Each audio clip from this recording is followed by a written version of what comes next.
Salut, moi c'est Stéphane Paquette. Bienvenue à Vous le saviez à cette heure.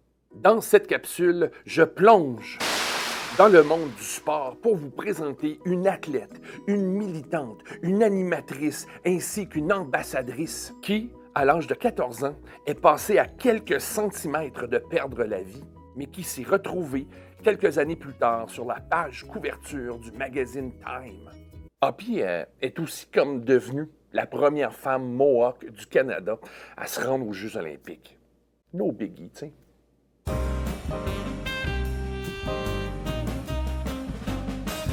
All right. Née le 30 novembre 1975 à Montréal, Wanique Horn-Miller est une Mohawk de Kanawake et est une pionnière dans tous les sens du terme. Wanique Horn-Miller commence la natation compétitive à l'âge de 7 ans. En 1989, elle devient championne provinciale de son groupe d'âge. La même année, elle switch de la natation au sport de water polo. Ça, c'est du polo dans du water. À l'Université Carleton, son équipe de water polo remporte le championnat des sports universitaires de l'Ontario en 94-95, puis en 95-96 également.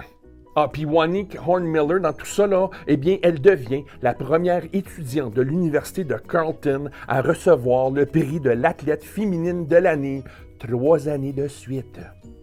Puis durant ces années-là également, elle participe aux Jeux autochtones de l'Amérique du Nord où elle remporte 20 médailles d'or. 20! En 1999, Wanique Horn-Miller et l'équipe nationale féminine de water polo remportent la médaille d'or aux Jeux panaméricains à Winnipeg. L'année suivante, elle devient co-capitaine de la toute première équipe canadienne de water polo féminine aux Jeux olympiques d'été à Sydney, en Australie. Puis là, l'année d'après, elle aide la même équipe à remporter la médaille de bronze aux championnats du monde à Fukuoka, au Japon. En 2006, Wanique Horn-Miller est choisie comme une des porteuses de la flamme olympique aux Jeux olympiques d'hiver à Turin, en Italie. Puis en 2008, elle prend sa retraite sportive. Mais ce n'est pas la fin de notre capsule. Non. Cette même année-là, elle travaille comme commentatrice pour la CBC aux Jeux olympiques d'été à Beijing.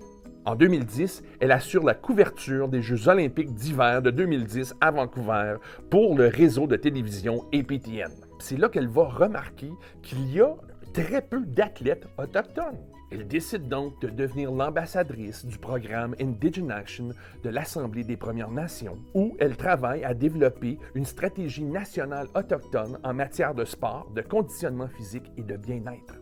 Et parce que son CV n'est pas déjà assez impressionnant, elle devient, en 2019, la première joueuse de water polo à être intronisée au Panthéon des sports canadiens.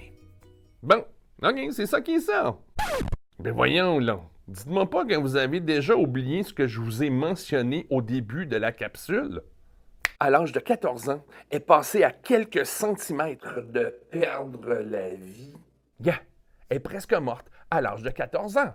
Je pense que ça serait nice de connaître l'histoire derrière ça. Pour ça, on doit retourner à l'été de 1990 lors de la crise d'Oka. En gros, la crise d'Oka était un conflit territorial entre les Mohawks de Kanesatake et les gouvernements québécois et canadiens. La municipalité voulait bâtir des condos et agrandir le terrain de golf dans une forêt et un cimetière ancestral considéré sacré par les Mohawks. Les Mohawks ont dit à la municipalité « Oh non », fait qu'ils ont installé des barricades pour bloquer les entrées au terrain de golf. La crise d'Oka a duré un total de 78 jours et a attiré l'attention des médias partout sur la planète. Il y a eu une victime, le caporal Marcel Lemay, et 75 blessés, dont une jeune Wanique Horn-Miller qui se retrouvait derrière les barricades avec sa famille. Le 26 septembre 1990, la dernière journée de la crise d'Oka, Wanique, âgée de 14 ans, quitte le centre où elle était réfugiée, portant dans ses bras sa petite sœur de 4 ans. Au milieu du chaos causé par la foule et les soldats, Wanique est poignardée près du cœur par un soldat armé d'une baïonnette. Bon, voilà, c'est ça qui est ça, pour de vrai cette fois ici. Wanique Horn Miller, première femme Mohawk à participer aux Jeux olympiques et fervente défenseur du sport autochtone au Canada. Si vous ne saviez pas il y a 5 minutes qui était cette femme, eh bien vous le saviez à cette heure.